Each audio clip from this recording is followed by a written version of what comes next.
Welcome to the bird media. నేను మీ పవన్ కృష్ణమూర్తి. మమ్ముట్టి ప్రధాన పాత్రధారిగా doctor YS Rajasekhar Reddy గారి జీవిత చరిత్ర అని చెప్పలేం. అంటే బయోపిక్ అంటే పూర్తిగా చిన్ననాటి నుంచి చూపించాలి, చిన్ననాటి నుంచి చూపించలేదు. కానీ ఆయన రాజకీయంగా పాదయాత్ర ఏదైతే చేశారో ఆ పర్టికులర్ మూమెంట్ని ముఖ్యమంత్రి అయ్యే వరకు ఏ పరిస్థితులు ఆయన ఎదుర్కొన్నారు అనేటువంటి దాని మీద అప్పట్లో మహి వి రాఘవ్ అని చెప్పినటువంటి ఒక డైరెక్టర్ రెడ్డి గారు ఆయన ఒక సినిమా తీశారు, యాత్ర అని చెప్పి. యాత్ర సినిమా నిజంగానే కథనం ప్రకారం అంత బాగుంది. మమ్ముట్టి నటన చాలా సంవత్సరాల తర్వాత, అంటే స్వాతి కిరణం తర్వాత ఆయన చెప్పినటువంటి తెలుగు డబ్బింగ్ అంతా కూడా యాప్ట్ అయ్యి నిజంగానే చాలా చక్కటి ప్రదర్శన అని చెప్పొచ్చు. అందులో ఎటువంటి అభ్యంతరం లేదు. సో ఆ విధంగా చూసినప్పుడు యాత్ర 1 అనేటువంటి దానికి మంచిగా నిర్మాతలు ఉన్నారు, యాత్ర సినిమా తీసినటువంటి నిర్మాతలు ఉన్నారు, మంచిగా చక్కగా చేసుకున్నారు, యాత్రను ప్రమోట్ చేసుకున్నారు, అంతా అయ్యింది. ఆ జగన్మోహన్ రెడ్డికి ఏ విధంగా ఫెచ్చింగ్ అయింది ఏంటనేది తర్వాత విషయం. అయితే ఎప్పుడైతే జగన్మోహన్ రెడ్డి అధికారంలోకి వచ్చిన తర్వాత జరిగినటువంటి విషయాలు ఇవన్నీ ఉన్నాయో, ఆ తర్వాత యాత్ర 2 అని జగన్మోహన్ రెడ్డి పాదయాత్ర మీద ముందు ఆ యాత్ర 1లో లీడ్ ఇస్తూనే సీక్వెల్ కూడా ఉంటుంది దీనికి అని చెప్పినటువంటి డైరెక్టర్ మహి వి రాఘవ్ ఇంతకీ ఆ సినిమా డైరెక్ట్ చేశాడంతా బాగానే ఉంది. కానీ ఆ సినిమాకి నిర్మాతలు లేరు, పేరుకి మాత్రమే నిర్మాతలు. కానీ ఆ పేరు నిర్మాతలది కాదు, ఆ డబ్బు నిర్మాతలది కాదు, ఇంకొకరిది కాదు, ఆంధ్రప్రదేశ్ ప్రజలది. ఆంధ్రప్రదేశ్ ప్రజల ధనాన్ని, అంటే ప్రభుత్వ ధనాన్ని ఉపయోగించి యాత్ర 2 సినిమాని జగన్మోహన్ రెడ్డి ప్రమోషన్స్ కోసం చేసుకున్నాడు. ఇప్పుడు ఈ విషయాలన్నీ కూడా విజిలెన్స్లో బయటపడి సిఐడి వాళ్ళు కేసు నమోదు చేయబోతున్నారు అనేటువంటిది తెలుస్తున్నటువంటి అంశం. సో ఏం జరిగింది ఏంటి అంటే, సిఐడి విచారణలో ఇది తేలింది అంటూ కొలుసు పార్థసారథి మంత్రి గారు ఆయన అసెంబ్లీలో కూడా ప్రకటించారు. సో అడ్డగోలుగా ప్రజాధనంతోనే సినిమా తీశారండి ఇది. వాళ్ళు ఏం చేశారు, 3 attempts leave and story LLP.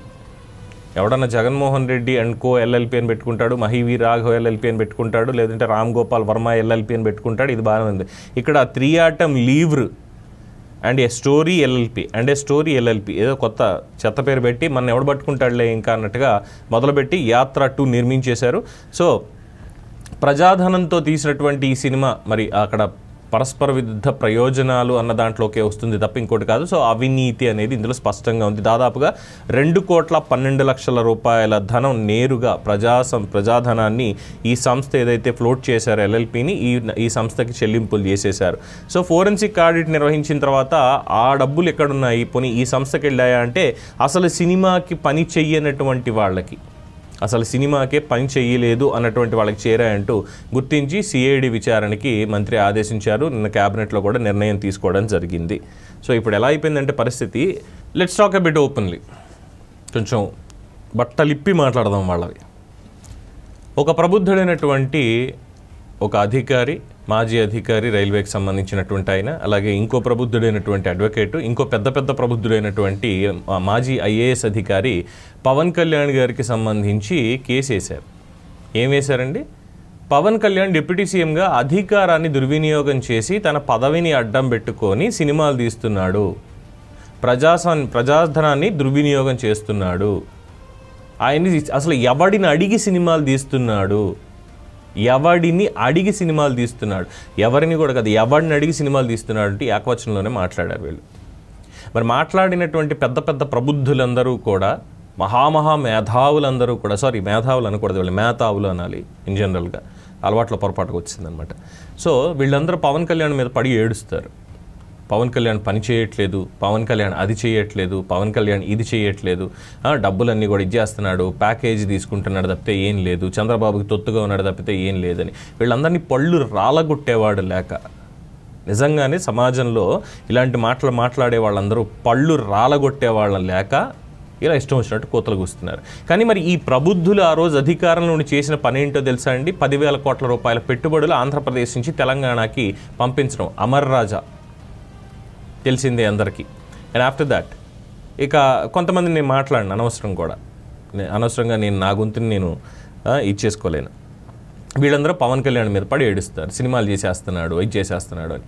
ఆయన జీతం ఆయన తీసుకోవట్లేదు, పిఠాపురంలో అనాథ పిల్లలకి ఇస్తున్నాడు, తల్లిదండ్రులు లేనటువంటి వాళ్ళు ఎవరైతే ఉన్నారో వాళ్ళకి ఇస్తున్నాడు. ప్రతి నెల కావాలంటే ఫ్యాక్ట్ చెక్ చేసుకుని చావచ్చు. ఆయన ఇంకా ఏమైనా ఆయన సినిమాల మీద వచ్చేది ఏమైనా ఉంటే కనుక మళ్ళీ చెప్తున్నాను, తప్పుగా అనుకోకండి. కడపలో స్మార్ట్ కిచెన్కి 12 లక్షల రూపాయలు 25 లక్షల రూపాయల దగ్గర ఆయనే సర్దుబాటు చేశాడు. మిగతా సదుపాయాలు ప్రభుత్వం కల్పించింది, అది వేరే విషయం. పిఠాపురంలో ఉపాధ్యాయ దినోత్సవం రోజున ప్రతి ఒక్కళ్ళకి కొత్త బట్టలు పెట్టాడు. అలాగే శ్రావణ శుక్రవారం రోజున వరలక్ష్మి వ్రతం రోజున పిఠాపురంలో దాదాపు 12,000 చీరలు వాళ్ళు పంచిపెట్టారు. పవన్ కళ్యాణ్ గారు పంచిపెట్టారు.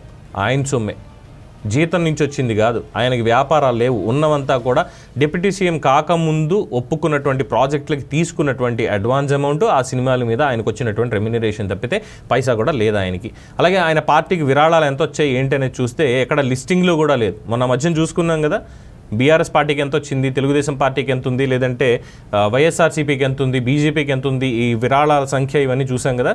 అక్కడ లిస్ట్లో కనీసం టాప్ 10లో కూడా పవన్ కళ్యాణ్ పార్టీకి విరాళాలు వచ్చింది లేదు. మరి ఇవన్నీ ఈ డబ్బులతో చేశాడంటారు. ఏమన్నా అంటే ఆయన హెలికాప్టర్లు వేసుకుని సినిమాకి వెళ్తున్నాడు. నిర్మాత ఏఎం రత్నం దగ్గర డబ్బులు ఉన్నాయి. పవన్ కళ్యాణ్కి ప్రత్యేక ఫ్లైట్ కానీ ప్రత్యేక హెలికాప్టర్ కానీ ఆయన ట్రావెల్ చేయడానికి వాళ్ళు ఏర్పాటు చేస్తారు. సెక్యూరిటీ అంటారా, as a deputy chief minister of Andhra Pradesh కింద ఆయన ఎక్కడికి వెళ్ళినా ఆయనకంటూ సెక్యూరిటీ అనేది ఉంటుంది. ఇది కాకుండా ఎక్కడ తిరిగినా కూడా ఇబ్బంది అవ్వకుండా, పోలీస్ డిపార్ట్మెంట్ వాళ్ళకు కూడా ఇబ్బంది కాకుండా బౌన్సర్లను పెట్టుకుంటున్నారు. ఏమైనా జగన్మోహన్ రెడ్డి ఇస్తున్నాడా, లేదంటే మాట్లాడేటువంటి వాళ్ళు ఇస్తున్నారా దీనికి డబ్బులు? ప్రొడ్యూసర్లు పెట్టుకుంటున్నారు. ఎందుకు ఇదంతా చెప్పాల్సి వచ్చింది అంటే, జగన్మోహన్ రెడ్డి యాత్ర ఏదైతే దిక్కుమాలిన 2 పాదయాత్రలు చేశాడు ఆ రోజు, కనీసం అక్కడ తుఫాను బాధితులను పరామర్శించకుండా సినిమాలకు వెళ్ళి ఇచ్చేసి ఆ యాత్రల్లో చేసినటువంటివన్నీ ఏంటి అంటే విశ్లేషకులు చాలా చెప్తారు, అది వేరే విషయం.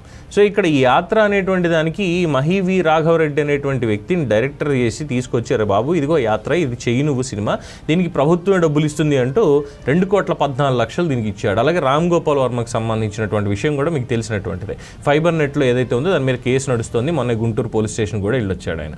సో ఇలాగ ప్రజల సొమ్మును, అంటే మీ సొమ్మే మన సొమ్మే, మనం పైసా పన్నులుగా కట్టేటువంటి దాంతో జగన్మోహన్ రెడ్డి సినిమా తీయించుకున్నాడు. దీన్ని థియేటర్లో రిలీజ్ చేసి ప్రజల్లో చూపించి ఓట్లు మళ్ళీ వేయించుకోవాలనేటువంటి ప్రయత్నం చేశాడు ప్రజల సొమ్ముతో.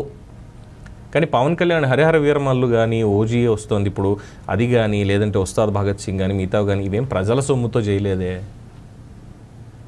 ప్రజల సొమ్ముతో ఏం చేయలేదు కదా. ఇప్పుడు ప్యాకేజీలు తీసుకునేది ఎవరండి? పెద్ద ప్యాకేజ్ స్టార్ ఎవరు?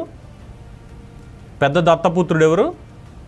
పెద్ద అవినీతి పరుడు ఎవరు? ఇక్కడ ఇవే ప్రశ్నలు అడుగుతున్నారు మరి జనసేన వాళ్ళు. సమాధానాలు ఉన్నాయా? ఎందుకంటే ఈ మొత్తం అంతా కూడా అందరికి తెలిసిందే. అయితే దీంట్లో ఇంకొక స్కామ్ కూడా ఉంది.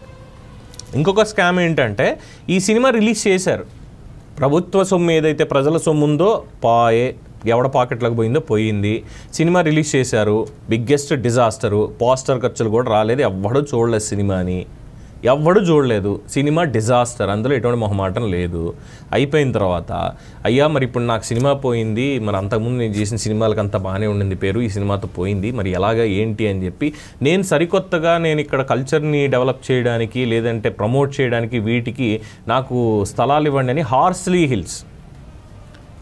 హిల్స్ దగ్గర స్థలం ఇవ్వండి అని, లేదంటే గండికోట దగ్గర స్థలం ఇవ్వండి, నేను స్టూడియోలు కడతానని. కానీ డైరెక్ట్గా సీఎంఓ ఆఫీస్కి వెళ్ళిపోయింది. ఆగం మేఘాల మీద ఫైల్ సీఎంఓ ఆఫీస్ దాకా వెళ్ళిపోయి సంతకాలు పెట్టడం కూడా అయిపోయింది.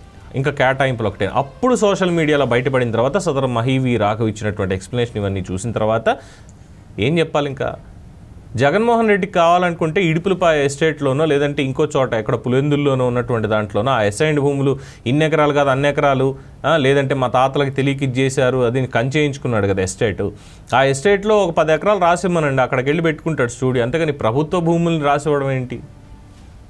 పని పాటలేక. సో ఇలాగ ఇన్ని అవినీతి పనులు ఇవన్నీ చేశారు. సో ఇప్పుడు సిఐడి వచ్చింది ఈ సినిమాకి సంబంధించి ఇవన్నీ తీస్తే ఎలా ఉంటుంది. సో లిక్కర్ కేసు ఒక్కటే కాదు, అధికారం ఇచ్చాం కదా అని చెప్పి. అంటే వెనకటికి ఒక సామెత ఉంటుందండి, ఏంటంటే పేనుకు పెత్తనం ఇస్తే తలంతా గురిగిందని ఓ సామెత ఉంది. అలాగా ఒక్క ఛాన్స్ని అధికారం ఇచ్చిన పాపానికి ఏమైందో చూస్తున్నారు కదా.